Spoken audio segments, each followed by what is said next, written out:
Hi dear students, hearty welcome to RISE, Ramu's Institute of Spoken English. My dear students, మీరు చూస్తున్నారు mouth practice. విద్యార్థులు, ఈ వీడియోలో మీరు ఒక చిన్న హోంవర్క్గా భావించండి. హోంవర్క్ అంటే ఏంటి? నేనిప్పుడు కొన్ని తెలుగు వాక్యాలను అడుగుతాను. మీరు సొంతంగా మీకు వచ్చినట్టుగా కష్టపడకండి, చెప్పడానికి ప్రయత్నించండి. ఓకే, సొంతంగా చెప్పండి. అది రాంగ్ అవ్వచ్చు, కరెక్ట్ అవ్వచ్చు. సొంతంగా చెప్పడానికి ప్రయత్నించండి, మీలో ఎంతో మార్పు వస్తుందండి. ఓకే, సో నేను ఇప్పుడు కొన్ని తెలుగు వాక్యాలు అడిగే ప్రయత్నం చేస్తాను. కాసేపు టైం కూడా ఉంటుంది. మీరు కూడా సొంతంగా ఆన్సర్స్ ఇవ్వడానికి ప్రయత్నించండి, తెలుగు వాక్యాలను ఇంగ్లీష్లో చెప్పడానికి ప్రయత్నించండి. తర్వాత కరెక్షన్ చేసుకోండి. ఓహో, ఇలా అనింటే బాగుండు, నేను ఇలా చెప్పింటే బాగుండు. ఈ విధంగా కరెక్షన్స్ కూడా చేసుకోండి ఫ్రెండ్స్. ఓకే, సరే. సో ఇది ఒక హోంవర్క్లా భావించండి. అవసరమైతే ఒక నోట్బుక్లో నీట్గా రాసుకోండి, సొంతంగా చెప్పడానికి ప్రయత్నించండి ఫ్రెండ్స్. ఓకేనా? కమాన్, లెట్ us స్టార్ట్. ఈ వాక్యాన్ని గమనించండి, తెలుగు వాక్యాన్ని గమనించండి. గోర్లను కొరకవద్దు. గోర్లను కొరుకుతుంటాం కదా, కొరకవద్దు అని చెప్తున్నాం. సహజంగా ఇంట్లో మన పిల్లలకి చెప్తూ ఉంటాం, గోర్లను కొరకవద్దు. దీన్ని అయితే ఇంగ్లీష్లో మీరేమంటారు? Yes, take your own time, మంచిగా ఆన్సర్స్ ఇవ్వండి. ఓకే, గోర్లను కొరకవద్దు ఇంగ్లీష్లో ఏమనాలి? ఎస్,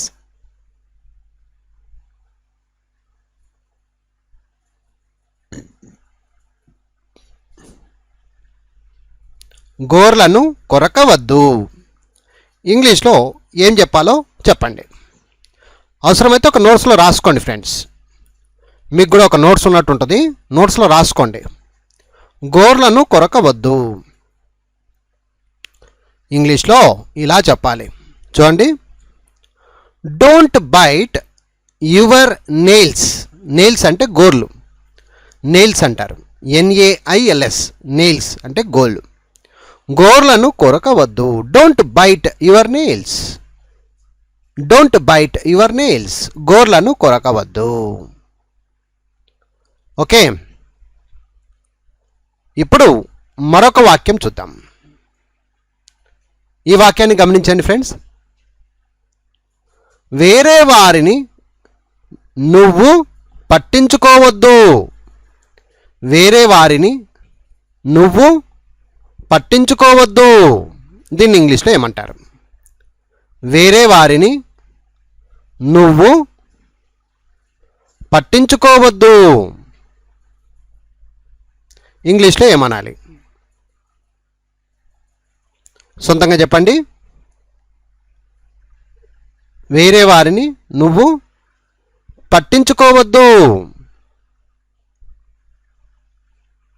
సరే, ఆన్సర్ ఇంగ్లీష్లో వేరే వారిని నువ్వు పట్టించుకోవద్దు. Don't care the others. Don't care the others. వేరే వారిని నువ్వు పట్టించుకోవద్దు. Don't care the others. ఈ విధంగా చెప్పాలి. వేరే వారిని నువ్వు పట్టించుకోవద్దు. Don't care the others. Okay, అలాగే ఈ వాక్యాన్ని గమనించండి. నీకు నీవే మోసగించుకోవద్దు. నీకు నీవే మోసగించుకోవద్దు ఇంగ్లీష్లో ఏమనాలి? నీకు నీవే మోసగించుకోవద్దు ఇంగ్లీష్లో ఏమనాలి? నీకు నీవే మోసగించుకోవద్దు ఇంగ్లీష్లో don't cheat your self. Don't cheat your self అంటే నీకు నీవే మోసగించుకోవద్దు అని చెప్పినట్టు. నీకు నీవే మోసగించుకోవద్దు. డోంట్ చీట్ యువర్ సెల్ఫ్, ఈ విధంగా చెప్పాలి. డోంట్ చీట్ యువర్ సెల్ఫ్ అని చెప్పాలి. అలాగే ఇంకొక వాక్యం చూడండి.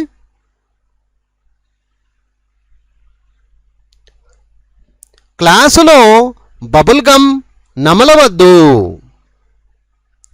క్లాసులో బబుల్ గమ్ నమలవద్దు. ఇంగ్లీష్లో ఏమంటారు? క్లాసులో బబుల్ గమ్ నమలవద్దు. ఇంగ్లీష్లో ఏమంటారు? క్లాసులో బబుల్ గమ్ నమలవద్దు. ఇంగ్లీష్లో don't chew gum in the class. Don't chew gum in the class. క్లాసులో బబుల్ గమ్ నమలవద్దు. Don't chew gum in the class, ఈ విధంగా చెప్పాలి. క్లాసులో బబుల్ గమ్ నమలవద్దు.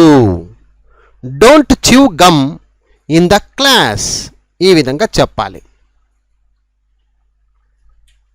అలాగే ఈ వాక్యాన్ని గమనించండి. మా ఇంట్లోకి రావద్దు. మా ఇంట్లోకి రావద్దు. ఇంగ్లీష్లో ఏమనాలి? ఎస్, సొంతంగా చెప్పండి ఫ్రెండ్స్. ఒకవేళ ఈ వీడియో చూసేవారు కింద కామెంట్ బాక్స్లో కూడా ఆన్సర్స్ రాయొచ్చు. కామెంట్ బాక్స్లో ఆన్సర్స్ రాయండి. మా ఇంట్లోకి రావద్దు. మా ఇంట్లోకి రావద్దు. ఇంగ్లీష్లో ఏమనాలి? మా ఇంట్లోకి రావద్దు. ఇంగ్లీష్లో ఏమనాలి? Yes, don't come into our house. Don't come into our house. మా ఇంట్లోకి రావద్దు. Don't come into our house, ఈ విధంగా చెప్పాలి.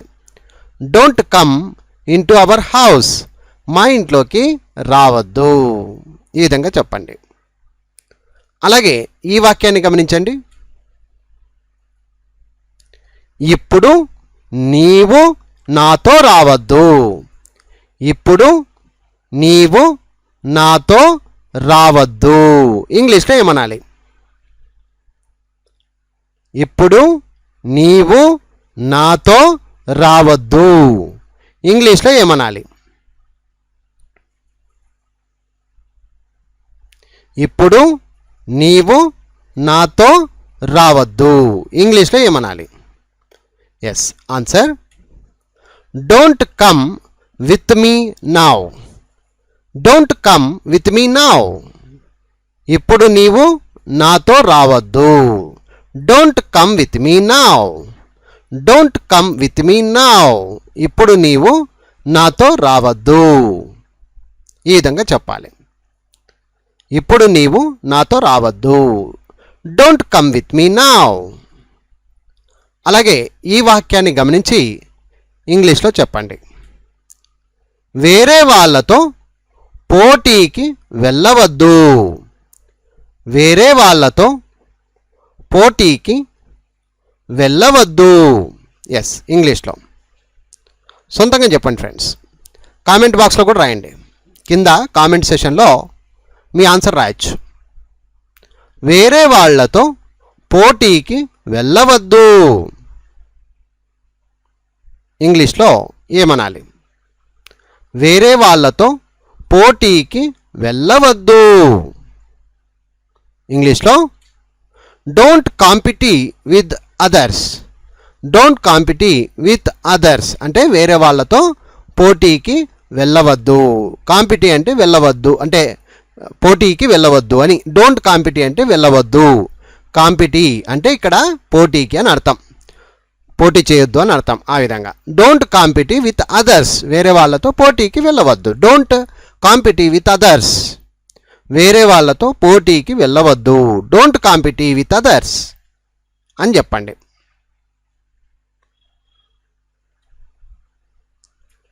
అలాగే ఈ వాక్యాన్ని గమనించండి. మెటికలు విరవవద్దు, మెటికలు విరవవద్దు, మెటికలు విరవవద్దు, మెటికలు విరవవద్దు.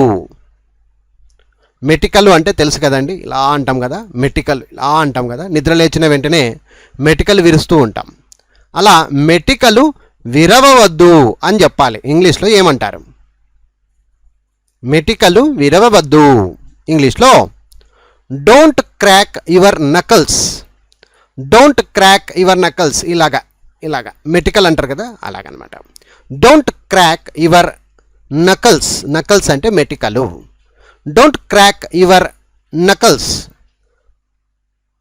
అర్థమైందా ఫ్రెండ్స్? ఇంగ్లీష్లో డోంట్ క్రాక్ యువర్ నకల్స్ అని చెప్పాలి. అలాగే ఈ వాక్యాన్ని గమనించండి. ఇతరులను విమర్శించవద్దు, ఇతరులను విమర్శించవద్దు. ఇంగ్లీష్లో ఏమనాలి? ఇతరులను విమర్శించవద్దు. ఇంగ్లీష్లో ఏమనాలి? ఇతరులను విమర్శించవద్దు. ఇంగ్లీష్లో డోంట్ క్రిటిసైజ్, విమర్శించు అంటే క్రిటిసైజ్ చేయడం. డోంట్ క్రిటిసైజ్ ద అదర్స్, ఇతరులను విమర్శించవద్దు. డోంట్ క్రిటిసైజ్ ద అదర్స్, ఇతరులను విమర్శించవద్దు. డోంట్ క్రిటిసైజ్ ద అదర్స్, ఇతరులను విమర్శించవద్దు. Don't criticise the others. ఈ విధంగా చెప్పాలి. ఓకే ఫ్రెండ్స్, అలాగే ఈ వాక్యాన్ని గమనించండి. కాఫీ అతిగా తాగవద్దు, కాఫీ అతిగా తాగవద్దు. ఇంగ్లీష్లో ఏం చెప్పాలి? కాఫీ అతిగా తాగవద్దు, కాఫీ అతిగా తాగవద్దు. ఇంగ్లీష్లో ఏమనాలి? ఎస్, కాఫీ అతిగా తాగవద్దు. ఇంగ్లీష్లో don't drink too much coffee, లేదా don't drink coffee too much. ఎలాగైనా చెప్పవచ్చండి. Don't drink too much coffee, లేదా don't drink coffee too much. Coffee అతిగా తాగవద్దు, కాఫీ అతిగా తాగవద్దు. ఈ విధంగా అర్థం చేసుకోవాలి ఇంగ్లీష్లో. Don't drink too much coffee, లేదా don't drink coffee too much. ఈ విధంగా చెప్పవచ్చు. అలాగే ఈ వాక్యాన్ని గమనించండి ఫ్రెండ్స్.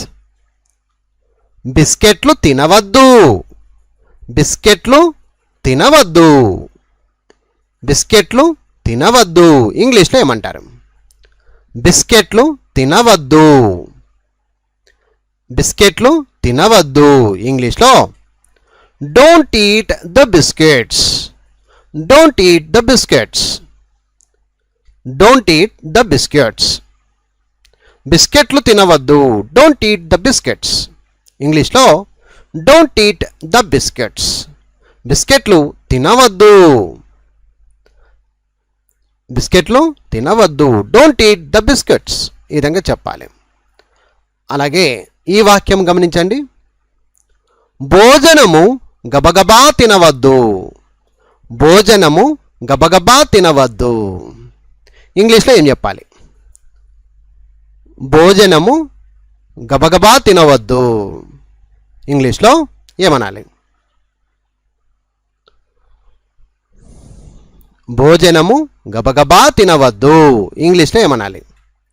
ఎస్, ఇంగ్లీష్లో don't eat food too quickly, too quickly. Quickly అంటే ఇక్కడ గబగబా అంటే, క్విక్లీ అంటే వేగంగా, తొందరగా అని అర్థం చేసుకోవచ్చు.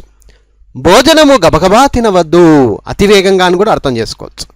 Don't eat food too quickly, too quickly అంటే అతివేగంగా, గబగబగా, ఆ విధంగా. భోజనము గబగబా తినవద్దు, don't eat food too quickly. ఈ విధంగా చెప్పాలి ఇంగ్లీష్లో. అలాగే ఈ వాక్యాన్ని గమనించండి. చక్కెర అతిగా తినవద్దు, చక్కెర అతిగా తినవద్దు, చక్కెర అతిగా తినవద్దు.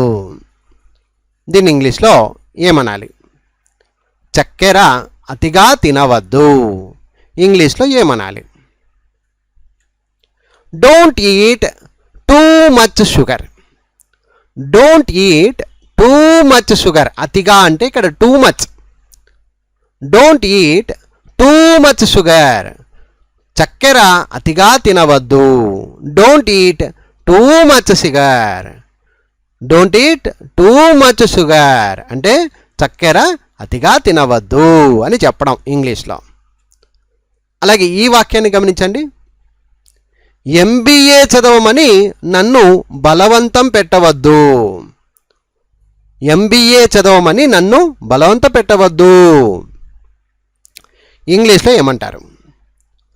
MBA చదవమని నన్ను బలవంతం పెట్టవద్దు. ఇంగ్లీష్లో ఏమంటారు? MBA చదవమని నన్ను బలవంత పెట్టవద్దు. ఇంగ్లీష్లో don't force me. Force me అంటే బలవంతం చేయడం. Don't force me to study MBA. Don't force me to study MBA. నన్ను MBA చదవమని బలవంతం పెట్టవద్దు. Don't force me to study MBA. Don't force me to study MBA. ఈ విధంగా అర్థం చేసుకోవాలి ఫ్రెండ్స్. అలాగే ఈ వాక్యం గమనించండి. చేపలకు ఆహారము అందించుట మరవద్దు. ఇంగ్లీష్లో చెప్పండి. చేపలకు ఆహారము అందించుట మరవద్దు. చేపలకు ఆహారము అందించుట మరవద్దు. ఇంగ్లీష్లో ఏమనాలి? చేపలను లేదా చేపలకు ఆహారము అందించుట మరవద్దు. ఇంగ్లీష్లో ఏమనాలి? చేపలకు ఆహారము అందించుట మరవద్దు. ఇంగ్లీష్లో చేపలకు ఆహారము అందించుట మరవద్దు అంటే don't forget to feed the fish. ఆహారము అందించుట ఫీడింగ్ అంటారు. ఆహారం పెట్టేదాన్ని ఫీడింగ్ అంటారు. Don't forget to feed the fish. చేపలకు ఆహారము అందించుట మరవద్దు. Don't forget to feed the fish. To feed the fish. చేపలకు ఆహారం అందించుట మరవద్దు. Don't forget to feed the fish. ఈ విధంగా చెప్పాలి. సో డియర్ స్టూడెంట్స్, చూశారు కదా, ఇది Rise Ramos Institute of Spoken English వారి అద్భుతమైనటువంటి వీడియోస్ మీరు చూస్తూ ఉన్నారు. సో అందులో భాగంగా మౌత్ ప్రాక్టీస్ వీడియోస్ మీరు చూశారు ఇంతవరకు. మీరు చేయాల్సిన పని ఏంటంటే సొంతంగా చెప్పడం. ఈ వీడియోను పదే పదే చూడండి. సొంతంగా మీకు మీరుగా ఎన్ని వాక్యాలు సొంతంగా కరెక్ట్గా చెప్తున్నామో చూసుకోండి. అర్థమైందా ఫ్రెండ్స్? మీలో ఎంతో మార్పు వస్తుందండి. ఈ విధంగా మీరు కనుక ప్రాక్టీస్ చేస్తే, అంటే నేను తెలుగులో చెప్పడం, దాన్ని ఇమ్మీడియట్లీ మీరు ఇంగ్లీష్లో చెప్పడం, ఈ విధంగా కనుక మీరు ప్రాక్టీస్ చేస్తే అద్భుతంగా మీరు రాణించగలుగుతారు. అతి కొద్ది కాలంలోనే ఇంగ్లీష్లో మీరు అనర్గళంగా మాట్లాడగలుగుతారు. I promise that. Thank you very much for watching this video. Bye bye.